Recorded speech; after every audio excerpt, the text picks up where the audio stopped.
여러분, 제가 설교를 매번 전할 때마다 사실 굉장히 저의 마음이 안타까운 때가 사실은 매번 있습니다. 제가 특히 매 주일 설교를 할 때마다 제 마음이 굉장히 안타까운데요.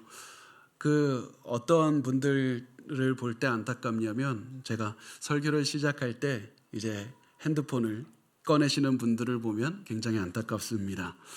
설교를 시작할 때 핸드폰을 꺼내고 또 주보를 꺼내고 또 여러 가지 생각을 하면서 설교가 끝나기만을 기다리는 분들을 볼 때 참 안타깝습니다. 매주일 여러 가지 이유 때문에 교회는 나오는데, 어쩔 수 없이 나오는데, 설교가 시작되는 그 순간 고개를 숙이고 다른 여러 가지에 집중을 하는 분들을 볼 때 참 안타깝고 답답한 겁니다.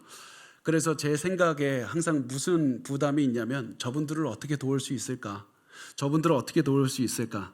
분명히 설교도 더 열심히 준비를 해야 되겠지만, 어떻게 하면 그분들을 더 하나님의 말씀을 들을 수 있도록 도울 수 있는지 많이 고민했습니다.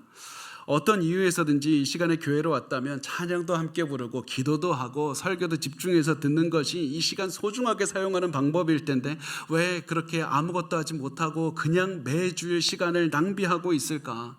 왜 이 귀한 시간이 낭비되는 것일까? 어떻게 하면 도울 수 있을까? 그리고 계속해서 고민하고 내린 결론이 무엇이냐면,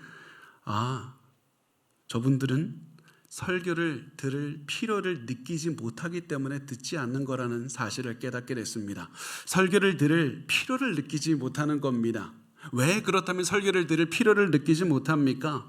설교가 본인들이 원하는 답을 주지 않기 때문에 그렇습니다. 내가 원하는 건 다른 것에 있는데, 설교는 자꾸 나의 궁금증과 전혀 관계가 없는 얘기들을 하고 있기 때문에 그렇습니다. 설교가 무슨 얘기를 합니까? 예수 그리스도가 구원자시다. 우리는 죄인이고 예수께서 구원자시라서 앞으로 우리가 예수를 믿고 예수 그리스도를 믿는 믿음으로 살아내야 된다. 이것이 설교의 기본적인 내용 아닙니까? 그런데 많은 사람들이 어떤 마음을 가집니까? 내가 죄인이라는 말 듣고 싶어 하지 않습니다. 내 인생이 바뀌어야 된다는 말도 듣고 싶어 하지 않습니다. 오히려 사람들이 듣고 싶어 하는 말은 선합니다. 당신 선합니다. 잘 살고 있습니다. 그런 마음을 가지고 살고 있고, 또 아무리 잘못 살고 있는 사람조차 당신 괜찮습니다. 잘 살고 있습니다. 조금만 있으면 모든 어려움 지나갈 겁니다. 이 얘기 듣고 싶어 하는 겁니다. 그래서 많은 사람들이 찬양과 설교에 관심이 없는 겁니다. 만약에 여러분도 이런 생각을 가지고 있다면 제가 지금부터 하는 말을 꼭 잘 들어주시기 바랍니다. 우리가 성경에 하는 말, 그리고 성경을 강독해서 지금 하는 설교가 우리가 여기에 관심이 없는 이유가 무엇이냐면 단 한 가지 이유 때문에 그렇습니다. 우리가 죄인이기 때문에 그런 겁니다. 저와 여러분 우리는 모두 죄인이기 때문에 우리는 괜찮은 사람이라는 말이 듣고 싶은 것이고, 지금까지 잘 살고 있다는 말이 듣고 싶은 겁니다. 앞으로도 모든 일이 잘 될 거니까 당신의 삶을 고칠 필요가 없다. 그 말을 듣고 싶은 겁니다. 아무것도 바꾸지 말고 그냥 지금처럼 살아가시라고. 그렇게 살아간다면 당신의 삶의 어려움이 다 사라질 겁니다. 당신을 힘들게 하는 사람들, 악한 사람들이니까 그 사람들 조금만 있으면 처벌받고 다 사라질 겁니다. 모든 것이 좋아질 겁니다. 우리가 듣고 싶어하는 말이 이 말이 아닙니까? 우리 인생에서 들어야 되는 말은, 가장 중요한 말은 당신은 선합니다. 당신 잘 살았습니다. 앞으로 잘 될 거라는 이 말이 절대 아닙니다. 그 말은 오히려 우리 인생을 망치는 말입니다. 파멸로 이끌고 가는 말입니다. 우리가 들어야 되는 말, 우리 인생에서 가장 중요한 말은 당신은 죄인이라는 사실입니다. 당신은 죄인이라서 이대로 그대로 살면 하나님의 진노의 심판을 받을 것이다. 이 말이 가장 중요한 겁니다. 왜 그렇습니까? 왜 그러냐면, 우리가 사람들이 인정하고 우리가 원하는 것, 그런 인생을 계속해서 산다 할지라도 예수님과 상관없이 살면 우리는 조금만 있으면 우리의 모든 인생이 끝나는 날이 오게 될 것이고, 그리고 우리가 그때까지 예수 그리스도를 믿지 않으면 하나님의 진노를 영원히 받는 그런 날이 오게 될 것이기 때문에 그렇습니다. 우리는 영원한 심판의 고통을 받으며 살아갈 것이기 때문에 그렇습니다. 그래서 성경은 우리 죄인들이 원하지 않는 말, 아무도 듣고 싶어 하지 않는 말, 그러면서도 가장 우리 인생에서 중요한 말을 하는 겁니다. 당신은 죄인입니다. 그래서 이 믿음을 가지고 예수에 대한 믿음으로 바뀌어야만 됩니다. 만약에 여러분 중에 매주 교회 오시지만 아직 예수 그리스도를 믿지 않는 분이 있다면 지금 예수를 믿으셔야만 됩니다. 반드시 예수님을 믿지 않는 자들에게 내리는 하나님의 진노의 심판을 두려워하셔야만 됩니다. 하나님의 진노의 심판은 엄청나게 두려운 겁니다. 그런데 많은 분들이 이 말을 듣고 이렇게 생각할 겁니다. 그게 교회에서 할 얘기입니까? 교회에서 하나님의 사랑에 대해서 얘기해야지 어떻게 목사가 설교 시간에 하나님의 진노를 두려워하라고 말을 할 수가 있습니까? 왜 하나님이 우리를 사랑하신다는 말을 하지 않고 진노에 대해서 말을 하면서 믿지 않는 사람들을 겁주고 있는 겁니까? 겁줘서 하나님을 믿게 억압하는 겁니까? 만약에 하나님께서 우리가 진정으로 사랑하신다면 목사가 해야 되는 얘기는 하나님이 우리를 얼마나 사랑하는지 말해줘서 우리도 하나님 사랑하는 마음으로 이 하나님을 사랑하게 되고 또 천국 가고 싶어하게 만들어야 되는 것이 아닙니까? 그 말이 언뜻 들으면 맞는 것 같습니다. 그런데 완전히 틀린 말입니다. 왜냐하면 성경이 그 말에 동의하지 않기 때문에 그렇습니다. 데이비드 포슨이라는 목사님이 계셨는데 그 목사님께서 설교 중에 이렇게 말씀하신 적이 있습니다. 설교에서 하나님의 사랑이 지나치게 강조되고 있습니다. 하나님의 사랑은 굉장히 중요한 말씀입니다.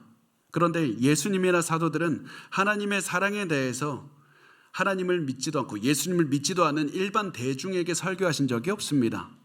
하나님의 사랑은 자신의 죄를 회개하고 구원받은 사람들만이 받을 수 있는 그런 말씀인 겁니다. 하나님의 사랑은 대중들에게 함부로 주는 말씀이 아닙니다. 하나님의 사랑은 하나님께 용서받은 사람들에게 주는 것입니다. 오히려 성경은 하나님의 사랑보다 훨씬 더 잦은 빈도로 하나님의 진노에 대해서 말씀을 한다고 이 목사님께서는 말씀을 하셨습니다. 그래서 J.I. 패커라는 목사님께서는 이 자신의 저서 하나님을 아는 지식에서 이렇게 말씀을 하셨습니다. 성경에서 가장 놀라운 점 중에 하나는 이 신약이나 구약이 하나님의 실상과 그 두려움에 대해서 강력하게 강조한다는 사실이다. 성경이 이렇게 강조할 만큼 하나님의 진노는 두려운 겁니다. 그래서 우리는 인간 역사의 마지막에 내리는 하나님의 두려움, 하나님의 진노를 두려워해야만 합니다. 하나님의 진노를 두려워하는 마음으로 하나님을 믿어야만 되는 겁니다. 우리는 영원한 심판, 이 하나님의 진노를 두려워해야 되지만 성경이 말하는 하나님의 진노가 하나가 더 있습니다. 그 진노를 미국의 그레이스 커뮤니티 처치의 존 메가더 목사님이 이렇게 표현했습니다. 내버려둠의 진노, wrath of abandonment라고 하는데요. 내버려둠의 진노라고 표현을 합니다. 이 진노는 하나님께서 우리가 마음껏 죄짓도록 내버려두는 겁니다. 하나님의 진노를 쏟아부으시는데 우리가 보통 생각하듯이 갑자기 천둥을 확 던져서 벼락 맞게 하는 것이 아니라 우리가 마음껏 너희가 짓고 싶은 죄를 마음껏 지도록 내버려 두는 겁니다. 우리가 알아서 하나님을 떠나서 죄를 짓도록 하나님이 일부러 그대로 두시는 겁니다. 바울은 이 하나님의 내버려둠의 진노에 대해서 이렇게 말씀을 합니다. 로마서 1장 18절에 보면 하나님의 진노가 불의로 진리를 막는 사람들의 모든 경건하지 않음과 불의에 대해서 하늘로부터 나타나나니, 하나님은 불의로 진리를 막는 사람들에게 진노를 내려서 그 죄 가운데 살게 하신다고 합니다. 자, 불의로 진리를 막는 사람들에게 하나님의 진노가 나타난다고 하는데요. 이 말은 이 죄인들이 하나님을 예배하지 않고 우상 숭배할 때 하나님은 그냥 그대로 내버려 두어서 죄의 결과를 체험하게 하신다. 그 죄의 결과를 당하게 하신다. 이것이 하나님의 진노라는 겁니다. 우리 이 말 듣고 궁금할 겁니다. 하나님 개입하셔야죠. 왜 내버려 둡니까? 하나님, 죄인들이 잘못 살고 있을 때 그들의 멱살이라도 잡아서 억지로라도 올바른 길로 끌고 가셔야 되지 않습니까? 왜 내버려 둡니까? 그냥 죽으라는 겁니까? 그것이 아닙니다. 하나님께서 내버려 두시는 목적은 죄인들을 구원하기 위해서입니다. 사랑의 표현인 겁니다. 죄인들이 계속해서 죄를 지으면 어떠한 결과가 결국 오게 되는지 직접 체험하게 해서 죄인들이 돌아서게 하는 겁니다. 하나님 바라보게 하는 겁니다. 죄의 결과가 얼마나 참혹하고 두려운지 직접 체험하게 하셔서 우리가 직접 돌이키게 하시고 예수를 바라보게 하시기 때문에 하나님은 일부러 죄인들이 죄 가운데 살게 하시는 겁니다. 그것이 하나님의 진노입니다. 여러분, 여러분의 삶을 돌아보시기 바랍니다. 여러분은 지금 진노 가운데 살고 있지는 않습니까? 많은 분들이 하나님의 진노를 받는다고 하면 하나님이 갑자기 내 인생에 고난이 찾아오고 갑자기 내 어려움이 찾아오는 그것이 하나님의 진노를 겪는다고 생각합니다. 그렇지 않습니다. 하나님의 진노는 내가 오히려 잘 살게 되게 만들 수도 있습니다. 내가 잘못 살면서 죄를 지으면서 살고 있는데 가만히 두시는 것이 하나님의 진노이기 때문에 그렇습니다. 그래서 여러분, 지금 우리가 돌아봐야 될 것은 내가 지금 고난이 왔나 고난이 오지 않았나 이것이 아닙니다. 이것은 중요하지 않습니다. 내가 하나님의 뜻을 따르고 있지 않는데도 아무런 일도 일어나지 않고 있다면 그것을 두려워해야 되는 겁니다. 어서 깨어나야 되는 겁니다. 왜냐하면 그때가 바로 하나님의 진노가 함께하고 있는 때이기 때문에 그렇습니다. 내가 하나님을 따라서 잘못 살고 있는데 하나님 나에게 아무런 조치도 취하지 않고 잘못된 일도 일어나지 않고 나를 깨우지 않는다면 지금 정신 차리고 회개하고 돌아와야만 됩니다. 왜냐하면 하나님께서 지금 우리를 죄 가운데 살도록 내버려 두고 계시는 기간이기 때문에 그렇습니다. 그래서 우리가 항상 기억해야 될 것은 내게 지금 가장 중요한 것, 사업이 잘 되는 것, 그거 중요합니다. 건강 회복하는 것 중요합니다. 그리고 내가 사람들에게 인정받는 것 중요합니다. 그런데 그것이 가장 중요하지 않습니다. 다 부차적인 겁니다. 내 인생에서 가장 중요한 것은 하나님의 진노에서 벗어나는 것이어야만 됩니다. 모든 것이 잘 돼도 하나님의 진노 안에서 살다가 계속 그 진노 안에서 살다가 벗어나지 않고 결국에서는 예수 그리스도의 재림까지 맞이하게 된다면 우리는 영원한 진노의 심판을 받게 될 것이고 우리는 실패한 인생을 살게 되는 겁니다. 우리가 가장 두려워해야 되는 것은 하나님의 진노를 두려워해야만 됩니다. 하나님의 내버려 두시는 진노를 두려워해야만 되는 겁니다. 근데 이 말을 듣고 어떤 분들이 이렇게 질문할 겁니다. 나도 잘 몰랐습니다. 내가 하나님의 진노 나 그런 거 잘 몰라서 그냥 모든 것이 잘 되니까 나 그렇게 살면 되는 줄 알았습니다. 그냥 이렇지 살면 되는 줄 알았지 무슨 하나님의 진노. 때로는 나는 하나님에 대해서 들어본 적도 없어서 내가 하나님을 믿어야 되는지도 모르고 살았습니다. 그러니까 나는 진노 받으면 안 됩니다. 처벌 받으면 안 됩니다. 나는 몰랐기 때문에 처벌하시는 건 정의롭지 못한 겁니다. 이렇게 이야기를 하는 사람이 있을 수 있습니다. 바울은 그 사람에게 이렇게 대답을 합니다. 우리 로마서 1장 19절에서 20절 같이 읽겠습니다. 시작. 이는 하나님을 알만한 것이 그들 속에 보임이라. 하나님께서 이를 그들에게 보이셨느니라. 창세로부터 그의 보이지 아니하는 것들 곧 그의 영원하신 능력과 신성이 그가 만드신 만물에 분명히 보여 알려졌나니 그러므로 그들이 핑계하지 못할지니라. 하나님께서는 하나님에 대한 지식을 모든 사람에게 분명히 보여주셨습니다. 그것은 바로 하나님이 만드신 만물, 피조물들 모든 이 것들을 통해서 하나님이 존재하신다는 사실을 보여주신 겁니다. 그래서 우리는 우리의 몸을 보고 하나님의 존재를 알 수 있고 우리 주변의 자연 환경을 통해서 하나님을 볼 수 있고 인류의 역사를만 봐도 창조주 하나님께서 존재한다는 사실을 깨달을 수 있고 그리고 그것을 깨달을 수 있는 마음도 주셨습니다. 그래서 누구든지 사람은 창조주가 존재한다는 사실을 알고자 했다면 알 수 있는 겁니다. 그런데 사람들은 창조주를 알려고 하지도 않았습니다. 설령 알게 됐다 할지라도 그 지식은 일부러 억눌렀습니다. 멀리 치웠습니다. 창조주의 존재를 외면하고 살았습니다. 그래서 모든 사람은 이 사실을 하나님께서 말씀하면서 모든 사람은 하나님의 진노를 받아도 변명할 수가 없다. 너희는 모두가 다 알 수 있었고 안다 할지라도 너희는 그것을 외면했기 때문에 너희는 창조주의 존재를 몰랐다고 변명할 수가 없는 것이다. 너희 주변만 봐도, 너희 몸만 봐도 창조주의 존재를 알 수가 있다고 말씀을 합니다. 사실 저는 이 말씀을 볼 때 제가 굉장히 놀라운 것, 항상 저 자신을 볼 때마다 놀라워하는 것을 제가 생각할 수밖에 없었습니다. 저는 제 몸을 보면서 제 몸 안에 이 복잡한 혈관과 장기기관이 어떻게 그냥 만들어질 수 있을까? 저는 너무나도 신기합니다. 그리고 아무것도 없는 무에서 갑자기 거대한 우주가 생기고 아무런 생물이 존재하지 않다가 무생물에서 갑자기 생물이 생기고 그것도 곤충과 짐승 모든 인간과 같이 복잡한 생물체로 변할 수 있다는 탄생할 수 있다는 것, 오랜 기간이 지난다고 어떻게 이렇게 정교하고 복잡한 생명체로 아주 간단한 것에서 생명체로 진화가 될 수가 있습니까? 저는 아무리 생각해도 진화가 이해가 되질 않습니다. 그리고 그것은 단지 저뿐만 아니라 많은 과학자들도 마찬가지입니다. 그래서 많은 과학자들은 이렇게 얘기를 합니다. 진화가 진짜 일어났다면 그것은 그냥 자연적으로 일어난 게 아니라 하나님께서 개입하셨다는 증거다. 하나님이 살아계시니까 진화가 일어나는 것이지 일반적인 상황에서는 도저히 일어날 수가 없다라고 말을 합니다. 하나님이 아니면 진화를 이룰 수 있는 분이 없기 때문에 그렇습니다.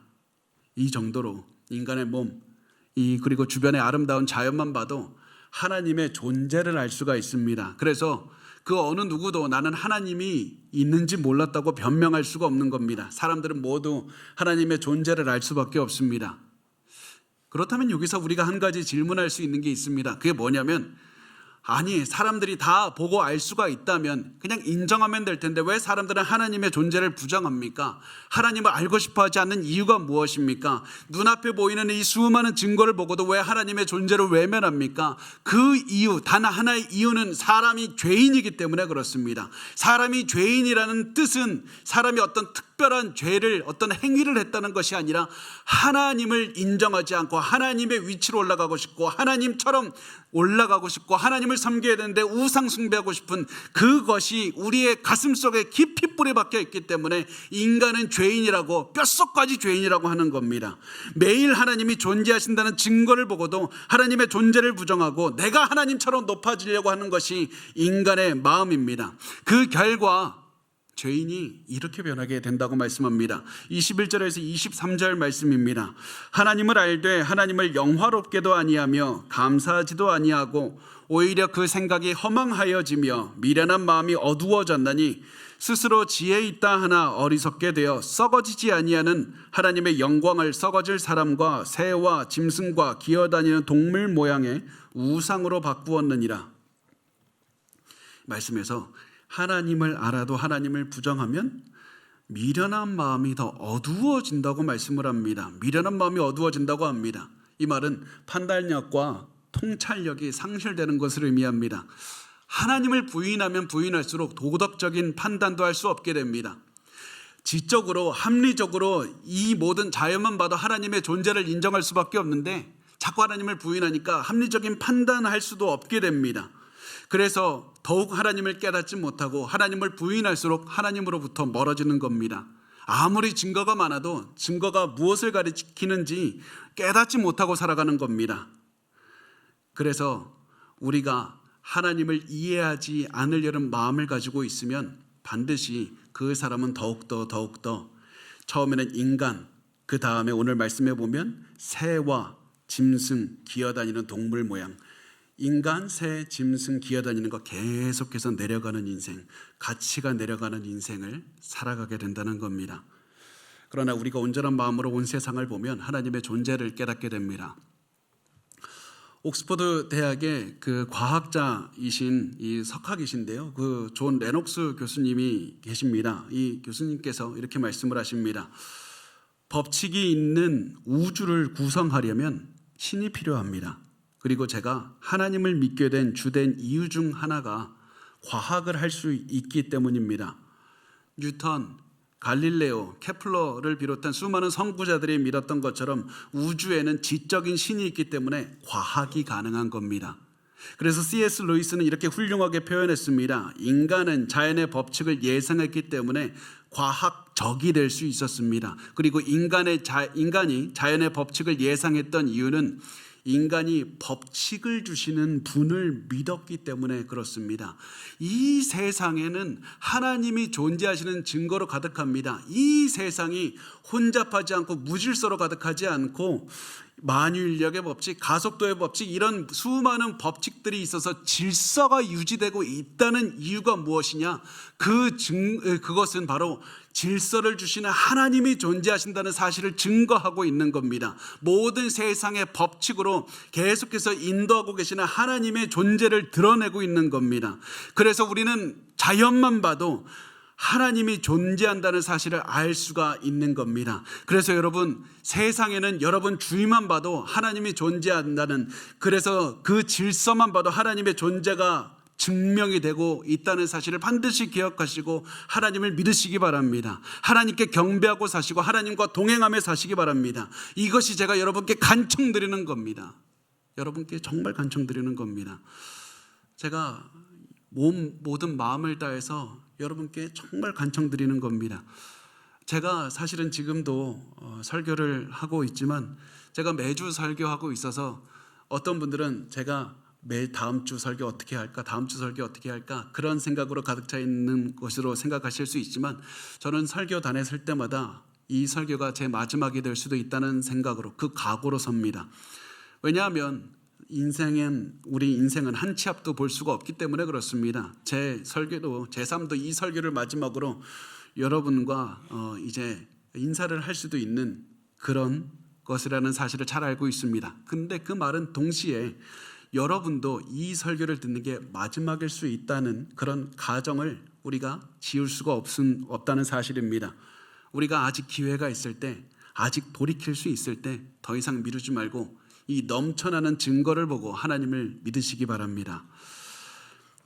제가 실제로 있었던 한 이야기를 들은 적이 있습니다. 어떤 성공한 벤처 투자자가 있었는데 그 사람은 굉장히 젊었습니다. 근데 이 사람의 아내가 이제 첫 번째 아이를 임신해서 이제 아이를 낳으러 갔습니다. 그리고 아내가 아이를 낳고 출산한 다음 날이었는데, 이 사람이 출산한 다음 날 근처에 있는 마트에 가서 조금 음식을 좀 사러 가야 되겠다, 그런 마음으로 갔습니다. 그리고 이 사람은 바나나 한 송이를 손에 들고 병원으로 걸어오면서 여러 생각을 했다고 합니다. 나 앞으로 어떻게 살아가야 되나? 이제 아이가 태어났는데 나 앞으로 가족을 내 인생의 가장 중요한 것으로 여기며 살 것인가? 아니면 나 여전히 벤처 사업가로, 이 투자자로 내 일을 가장 중요하게 여기며 살 것인가? 그렇게 생각하다가 이제 병원으로 들어서면서 이런 결론을 내립니다. 나 이제부터 가족을 위해 살 것이다. 다른 모든 것은 쓸데없는 일이고 나 이제 앞으로 내 가족이 중심으로 해서 그렇게 삶을 살 거다 결심을 합니다. 그렇게 다짐을 하고 아내가 있는 그 병실로 들어왔더니 아내가 그 사이에 이미 죽어 있었습니다. 아내가 아이를 출산한 지 하루가 지난 다음 날 이 폐질환으로 갑자기 죽은 겁니다. 이 사람은 그날을 기억하면서 이렇게 말을 합니다. 나는 모든 것을 깨달았을 때 모든 것을 잃었다. 여러분, 우리에게도 지금 이 순간이 우리에게 주어진 마지막 순간일 수도 있습니다.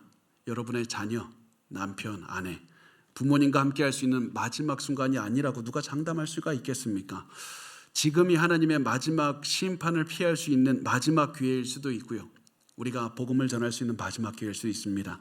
그래서 지금 기회가 있을 때 돌아오시기 바랍니다. 지금 기회가 있을 때 더 우리 가족들에게 전해서 반드시 돌아오게 하셔야만 됩니다.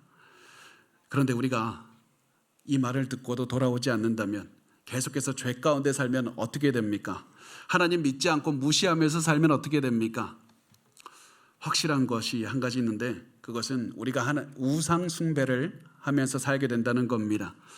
하나님을 섬기지 않으면 무신론자가 되는 것이 아니라 우상 숭배자가 됩니다. 그 누구도 무신론자가 될 수 없습니다. 하나님은 하나님의 형상을 따라 사람을 지으셨기 때문에 사람은 하나님과 친밀한 교제를 누리면서 살 수 있도록 지으셨습니다. 그래서 사람은 본능적으로 신을 섬겨야만 되는 존재인 겁니다. 그런데 그 신을 섬기지 않으면 그 자리에 다른 것들을 들어가게 합니다. 다른 존재를 섬깁니다. 우상 숭배합니다. 그 우상이 나무 조각이 될 수도 있고 돌이 될 수도 있고 가족이 될 수도 있고 직업이 될 수도 있고 돈이 될 수도 있습니다. 그 무엇이 됐든지 우리는 반드시 무엇인가는 섬기게 됩니다. 그래서 바울은 돌이키지 않는 사람, 죄 가운데 있는 사람을 이렇게 말을 합니다. 하나님의 영광을 썩어질 사람과 새와 짐승과 기어다니는 동물 모양의 우상으로 바꾸었느니라. 하나님을 섬기지 않는 사람은 어리석게 대해서 사람, 새, 짐승, 기어다니는 동물들을 섬기게 된다는 겁니다. 인간은 하나님을 섬기지 않으면 결국 그 어떤 것이라도 섬기게 되고 결국 무엇보다도 하나님보다 더 높이 섬기게 되는 그 우상을 섬기게 된다는 겁니다. 사람은 하나님을 섬기지 않으면 뭐 남편이 됐든지 자녀가 됐든지 조상이 됐든지 직업이 됐든지 뭐든지 우상으로 섬기게 되어 있습니다. 그런데 사람들이 그냥 우상을 섬기지 않습니다. 섬기는 목적이 있습니다. 섬길 때 우상에게 바라는 것이 있습니다. 그것이 무엇이냐면 우리의 욕심을 채우는 겁니다. 그 어떠한 우상 숭배자도 그냥 헌신적으로 우상을 숭배하지 않습니다. 다 자기 욕심을 채우기 위해서 우상을 숭배하는 겁니다. 우상을 섬기면 내가 원하는 것을 얻을 수 있기 때문에 그렇게 믿기 때문에 우상을 숭배하는 겁니다. 그렇지만 하나님은 우상과 다릅니다. 하나님은 우리에게 우리의 욕심을 이루어주지 않고 오히려 너는 죄인이다. 그리고 너는 너의 욕심이 아니라 하나님의 뜻에 따라서 살라고 말씀을 합니다. 그래서 우리의 욕심을 버리고 하나님의 거룩한 뜻을 따라서 살게 합니다. 그런데 우상은 다릅니다. 우상은 나무나 돈이나 우리에게 말을 하지 않습니다. 우리가 원하는 것을 들어줄 뿐입니다. 돈을 통해서 우리의 욕심을 채우게 할 뿐입니다. 성을 통해서 우리의 성적인 타락을 채워줄 뿐입니다. 조상을 섬겨서 내가 원하는 것을 얻고 자식을 통해서 내가 이루지 못한 꿈을 이뤄내고 그리고 좋은 집, 좋은 돈을 통해 많은 돈을 통해서 내 욕심 채우는 겁니다. 이렇게 살아가는 사람의 모습을 성경은 이렇게 그리고 있습니다. 스스로 지혜 있다 하나 어리석게 돼요. 스스로 지혜 있다 하나 어리석은 자다. 너는 스스로 우상을 섬겨서 사람들에게 박수받고 돈 많이 벌고 그렇게 하면 너는 스스로 지혜 있다. 나 잘 살고 있다. 그렇게 생각하겠지만 하나님은 그 모습을 보면서 어리석은 자다. 왜냐하면 아무리 사람들에게 박수를 받는다 할지라도 진노의 길로 걸어가는 것이기 때문에 그렇습니다. 하나님의 눈으로 보면 아무리 세상에서 인정받아도 진노의 길로 걸어가는 것이기 때문에 어리석은 자라고 말씀을 하고 있습니다. 너의 욕심을 이루기 위해서 하나님을 따라서 떠나서 우상 따르는 것이 어리석다고 말씀합니다. 이렇게 사는 사람에게 하나님은 한 가지 조치를 취하십니다. 그리고 그것은 우리가 방금 나눈 말씀이고 성경에서 평이하게 기록되었지만 굉장히 두려운 말씀입니다. 우리 24절에서 27절까지 말씀을 우리 한 목소리로 읽겠습니다. 시작. 그러므로 하나님께서 그들을 마음의 정욕대로 더러움에 내버려 두사 그들의 몸을 서로 욕되게 하게 하셨으니 이는 그들이 하나님의 진리를 거짓 것으로 바꾸어 피조물을 조물주보다 더 경배하고 섬김이라. 주는 곧 영원히 찬송할 이시리로다. 아멘. 이 때문에 하나님께서 그들을 부끄러운 욕심에 내버려 두셨으니 곧 그들의 여자들도 순리대로 쓸 것을 바꾸어 영리로 쓰며 그와 같이 남자들도 순리대로 여자 쓰기를 버리고 서로 향하여 음욕이 부릴 듯하며 남자가 남자와 더불어 부끄러운 일을 행하여 그들의 그릇됨에 상당한 보응을 그들 자신이 받았느니라. 아멘. 하나님이 그들의 마음의 정욕대로 더러움에 내버려 두사, 정욕대로 더러움에 내버려 두사, 하나님은 죄인이 죄를 짓도록 내버려 두십니다. 마음껏 자신의 욕심 따라 살도록 내버려 두십니다. 그렇게 죄를 따라 살면 죄의 결과가 얼마나 심각한지 직접 체험하게 하십니다. 여러분, 이 말씀이 얼마나 두려운지 반드시 아셔야만 됩니다. 하나님 우리를 내버려 두십니다. 그래서 아까도 말씀을 드렸듯이 우리의 삶에 문제가 생기지 않을 때 두려워하셔야만 됩니다. 하나님께서 우리의 삶에 어려움을 주셔서 진노의 길을 막지 않을 때 그때 두려워하셔야만 됩니다. 나 잘 살고 있지 않은데, 나 분명히 죄 짓고 살고 있는데 왜 하나님은 아무런 조치도 취하지 않습니까? 두려워하셔야만 됩니다. 이때 금식해야 됩니다. 이때 작정 기도하면서 하나님 왜 나를 가만히 두십니까? 울면서 기도해야 됩니다. 왜냐하면 계속해서 사람들이 인정한다고 그 길로 걸어가다 보면 궁극적으로는 진노의 길의 끝은 파멸밖에 없기 때문에 그렇습니다. 하나님이 우리는 죄 가운데 내버려 두시면 결국 어떠한 일이 벌어지냐면 우리는 더 많은 죄를 짓게 됩니다. 그 중에 바울이 오늘 말씀에 대표적으로 성적인 죄에 대해서 언급합니다. 바울은 수많은 죄 중에서 일부러 성적인 죄를 집어서 그 죄를 말합니다. 왜 그러냐면 성관계가 하나님이 주신 선물이기 때문에 그렇습니다. 성관계는 악한 것이 아니라 하나님께서 부부에게 주신 선물입니다.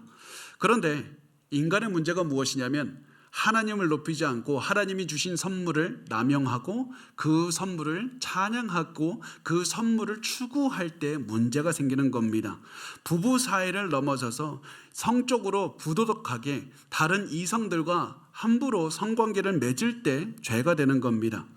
그래서 하나님께서는 이 하나님께서 주신 선물을 인간이 남용한 대표적인 예가 성적인 죄이기 때문에 바울은 성적인 죄를 얘기를 하고 있습니다. 그런데 여기에서 인간은 이성 간의 성적인 죄를 짓는 것에 그치지 않고 한 걸음 더 나아가서 동성애의 죄를 짓기 시작합니다.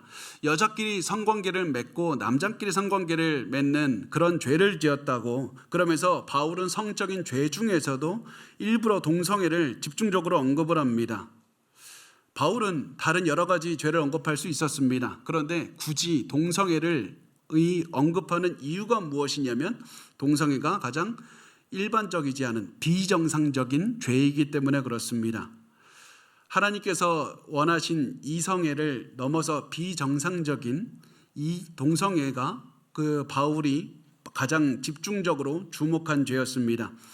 동성애가 하나님께서 정하신 자연의 질서를 완벽하게 벗어나는 죄이기 때문에 바울은 인간이 가장 낮아진 모습을 보여주는 그 수단으로 동성애를 사용해서 보여줬던 겁니다. 동성애는 이 정도로 하나님의 뜻을 어기는 겁니다. 제가 오늘 말씀을 준비하면서 꼭 드리고 싶은 말씀이 있었습니다. 만약에 오늘 이 자리에 계신 분들 중에서도 혹시라도 동성애에 대한 욕구를 느끼는 분이 있다면 그 동성애의 죄가 얼마나 심각한지 반드시 아시기 바랍니다. 요즘에 텔레비전이나 유튜브나 영화 이런 데 보면 유명한 목회자, 신학자들이 나와서 동성애는 성경에서 인정하는 겁니다. 동성애를 반대하는 목회자들이 무식하고 잘못된 겁니다. 이런 얘기들을 많이 하는 것을 볼 수 있습니다. 그런 말에 절대 속아서는 안 됩니다.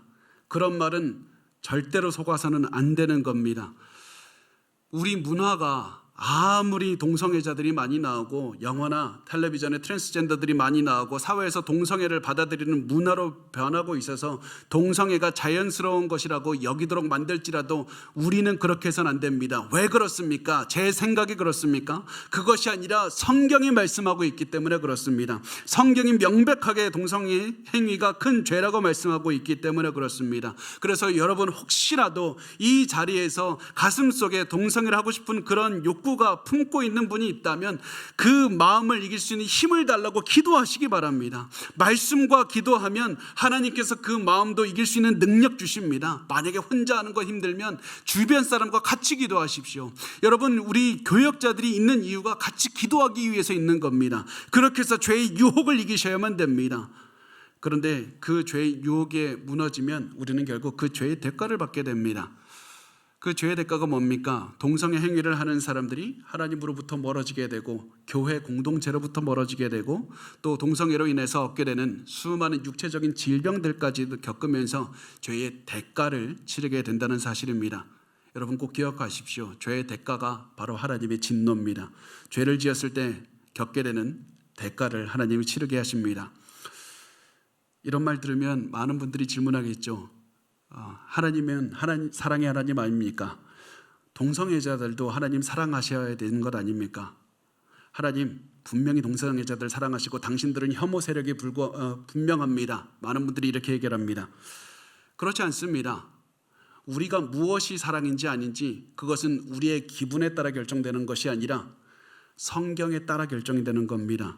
바울은 이 성경에서 동성애를 인간이 가장 타락한 모습을 그리는 예로 사용했습니다. 이 정도로 동성 행위는 하나님의 뜻을 어긋나는 겁니다. 그런데 사실 이런 예들이 있습니다. 신학자 중에서도 목회자 중에서도 처음에는 이 동성애가 죄라고 그렇게 말했다가 시간이 조금씩 지나면서 동성애가 죄가 아니다라고 말을 하는 분들이 생겨납니다. 중간에 관점을 바꾸는 분들이 있습니다. 그래서 많은 분들이 궁금해합니다. 도대체 중간에 무슨 일이 있었길래 갑자기 관점을 바꿀까? 그리고서 내린 그 공통점이 무엇이냐면 그 분들은 두 가지 중에 하나입니다. 본인이 스스로 동성애를 하고 싶든지 아니면 주변에 동성애를 하는 사람을 인정해 주고 싶기 때문에 그렇게 동성애에 대한 관점을 바꾸는 겁니다. 성경이 다른 말을 하는 것이 아니라 성경을 보는 사람이 자기 욕심 따라서 자기가 원하는 대로 그래서 그 욕심을 넣어서 성경의 관점 해석을 바꿔버리는 겁니다. 그러면 왜 이렇게 굳이 바꿉니까? 동성애가 즐거우니까 성경이 동성애를 지지한다고 성경에 대한 관점을 바꾸는 겁니다. 동성애가 즐거우니까 자신이 더 많은 죄를 짓기 위해서 하나님의 뜻을 어기는 겁니다. 자기 주변 사람들이 동성애를 즐거워하니까 그 사람에게 인정받고 싶어서 더 많은 죄를 짓기 위해서 하나님의 뜻을 어기는 겁니다. 이것을 통해서 우리가 알 수 있는 것이 무엇입니까? 죄는 즐거운 겁니다. 죄는 고통스러운 게 아닙니다. 죄는 굉장히 즐거운 겁니다. 죄인들이 하나님의 진노의 길을 걸어가는 이유는 진노의 길, 파멸의 길이 즐겁기 때문에 그렇습니다. 죄는 굉장히 즐거운 겁니다. 죄는 우리에게 많은 돈을 벌어주는 겁니다. 죄는 우리가 사람들에게 인정받게 해주는 겁니다. 그래서 우리는 삶의 기준을 사람들에게 인정받는 것, 우리의 기분을 즐겁게 하는 것에 절대 맞춰서는 안 됩니다. 우리가 돈을 많이 벌고 사람들의 인정을 받으면서도 성공하면서도 진노의 길을 계속 걸어갈 수 있기 때문에 그렇습니다. 하나님의 뜻을 따르셔야만 됩니다. 하나님의 뜻을 따르는 것이 가장 중요합니다. 하나님의 뜻을 따르는 것이 어렵다 할지라도 그것만 추구하셔야만 됩니다. 왜냐하면 그게 우리 인생의 가장 중요한 것이기 때문에 그렇습니다. 그래서 하나님께서는 우리에게 계속 하나님의 말씀을 보고 하나님을 믿으라고 하십니다. 하나님을 믿고 우리가 진노의 길을 걸어가고 있다는 사실을 깨닫는 즉시 죄에서 돌이켜야만 됩니다. 지금까지 죄를 지으며 살았다면 지금이라도 멈추고 돌아서야만 됩니다.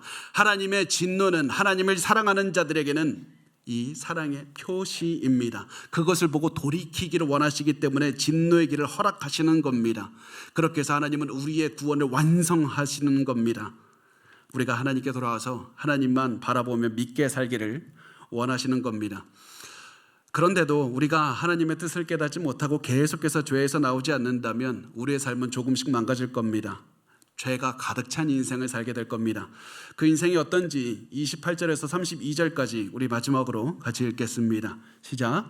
또한 그들이 마음에 하나님 두기를 싫어하며 하나님께서 그들을 그 상실한 마음대로 내버려 두사 합당하지 못한 일을 하게 하셨으니 곧 모든 불의, 추악, 탐욕, 악의가 가득한 자요 시기, 살인, 분쟁, 사기, 악독이 가득한 자요 수군수군하는 자요 비방하는 자요 하나님께서 미워하시는 자요 능욕하는 자요 교만한 자요 사랑하는 자요 악을 도모하는 자요 부모를 거역하는 자요 우매한 자요 배약하는 자요 무정한 자요 무자비한 자라. 그들이 이 같은 일을 행하는 자는 사형에 해당한다고 하나님께서 정하심을 알고도 자기들만 행할 뿐 아니라 또한 그런 일을 행하는 자들을 옳다 하느니라. 아멘. 하나님께서 갑자기 다양한 죄들을 한꺼번에 이 말씀을 하십니다. 왜 갑자기 이 수많은 다양한 죄들, 공통점을 찾을 수 없는 이 죄들을 한꺼번에 언급하십니까? 그 이유는 죄 하나가 우리 안에 일단 들어오면 그 죄는 삽시간에 우리 안에 퍼져서 수많은 죄들을 들어오는 통로가 되기 때문에 그렇습니다. 죄 하나가 우리 안에 들어오기 시작하면 수많은 다른 죄들로 우리의 삶은 가득 넘치게 되는 겁니다. 우리의 모든 인생은 죄를 가득하게 됩니다. 그래서 우리가 내 인생에 죄가 가득하게 됐다는 사실을 깨달았을 때 우리가 또한 알게 되는 것은 무엇이냐면 나는 죽을 수밖에 없다. 사형당할 수밖에 없다. 하나님의 진노를 받아서 죄 가운데 살아가면서 나는 사형당할 수밖에 없다. 나는 죽어야 마땅한 인생이다. 그것을 깨닫게 된다는 겁니다. 어떻게 자신이 죽어야 된다, 마땅하다 그 사실을 깨닫게 됩니까? 알게 됩니까? 그것은 바로 하나님께서 주신 양심 때문에 그렇습니다. 하나님은 우리를 하나님의 형상에 따라서 지으면서 우리에게 양심을 주셨습니다. 그래서 우리가 수많은 죄를 지으면 나 죽어야 마땅한 자라. 나 천국에 못 들어가는 사람이다. 이 사실을 깨닫게 되는 겁니다. 그런데 죄인의 무서운 점, 죄의 무서운 점이 무엇이냐면 자신이 이 죽을 길을 가고 있다는 사실을 알면서도 계속해서 그 길을 걸어간다는 겁니다. 죄인들은 더욱 열심히 죽음을 향해서 달려갑니다. 절벽 낭떠러지를 향해서 죽을 줄 알면서 낭떠러지 뒤로 그 뒤로 무엇이 있는지 알면서도 뛰어가는 사람인 겁니다. 이것이 죄인의 모습입니다. 저는 그래서 이 말씀을 볼 때마다 프랑스의 소설가 프랑스와즈 사강의 말이 항상 기억에 남습니다. 이 사람 마약 중독자였습니다. 그런데 이 프랑스와즈 사강이 마약 보공 혐의로 재판받을 때 이 유명한 말을 했습니다. 나는 나를 파괴할 권리가 있다. 나는 나를 파괴할 권리가 있다. 나는 나 자신을 파괴할 자유가 있기 때문에 그 누구도 나를 마약 복용했다고 처벌해서는 안 된다고 하는 겁니다. 그리고 저는 이 말을 볼 때마다 죄인의 모습을 극명하게 바라볼 수 있다는 생각을 합니다. 죄인은 자신이 영원한 파멸로 걸어가고 있다는 사실을 알면서도 기뻐하며 달려가는 것이 죄인의 모습입니다. 나는 지금 지옥으로 달려가고 있지만 아무도 나를 말리지 말라고 하면서 기뻐하면서 절벽 뒤로 뛰어가는 것이 죄인의 모습인 겁니다. 이것만 해도 악한 겁니다. 이것만 해도 죄인의 극심한 악을 보여주는 겁니다. 그런데 성경은 더 악한 자들이 있다고 말씀합니다. 그 사람들이 누구냐면 그런 일을 행하는 자들을 옳다 하는 사람들, 직접 죄를 저지르는 자들도 악하지만 다른 사람들로 하여금 죄를 짓는 환경을 조성해주고 죄를 짓는 사람들을 격려하면서 박수 쳐주는 사람들, 그 사람들도 큰 처벌을 받을 것이다. 다른 사람들에게 죄를 지어도 괜찮다고 하면서 죄를 짓도록 이끄는 것, 그것이 심각한 죄라는 겁니다. 여러분 그렇지 않습니까? 여러분은 지금 다른 사람들이 죄 짓는 거 박수 쳐주고 있거나 그런 환경을 조성하고 있지는 않습니까?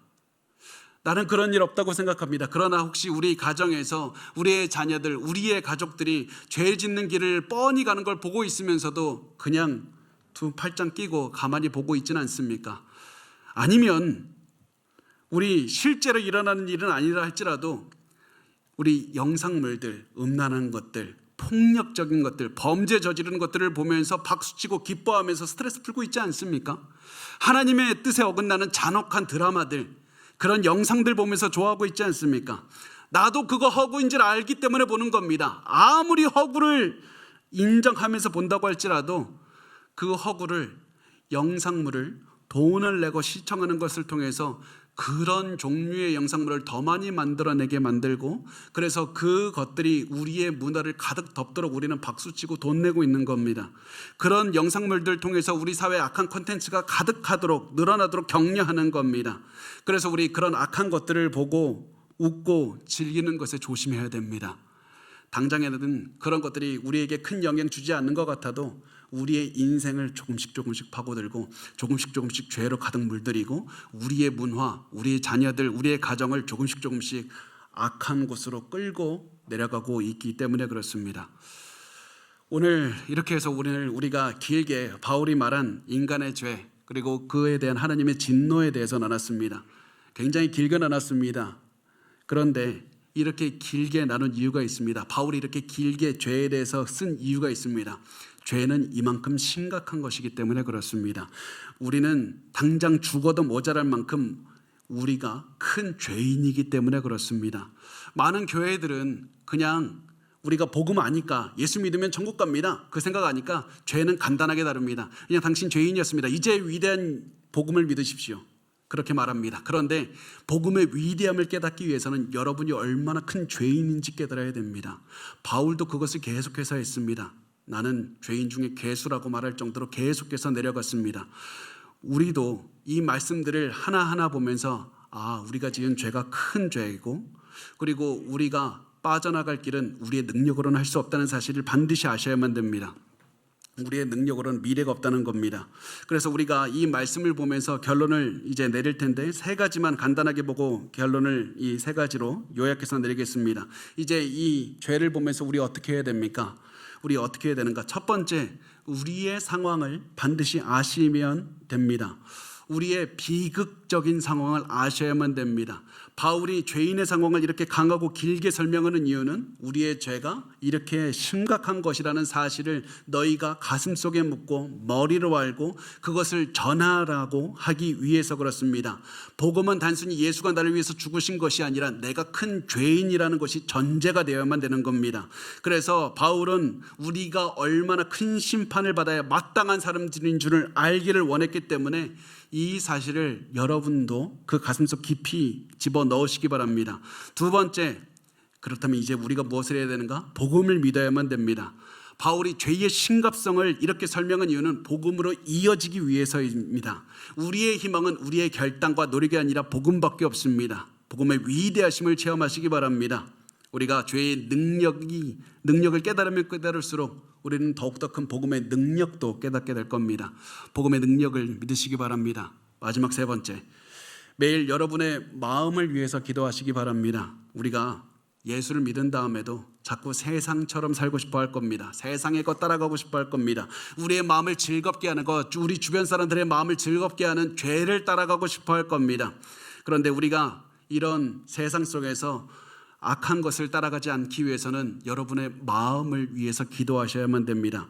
예수 그리스도의 마음, 그래서 항상 하나님 내 마음 정결하게 해주십시오. 깨끗하게 해주십시오. 내 손 깨끗하게 해달라고 항상 기도하시면서 사셔야만 됩니다. 그 마음 가지고 산다면 우리 반드시 하나님께서 기뻐하시는 그런 길로 걸어가며 하나님과 동행할 수 있을 겁니다. 우리 하나님의 사랑의 길로 걸어갈 수 있을 겁니다. 그래서 우리 항상 우리의 마음을 깨끗하게 하면서 하나님과 동행하며 우리가 가장 두려워할 것, 하나님 진노의 길로 걸어가지 않고 항상 하나님 사랑의 길로 걸어가게 해달라는 그런 기도하면서 살아가시는 우리 복된 호산나 교회 성도들이 되었으면 좋겠습니다.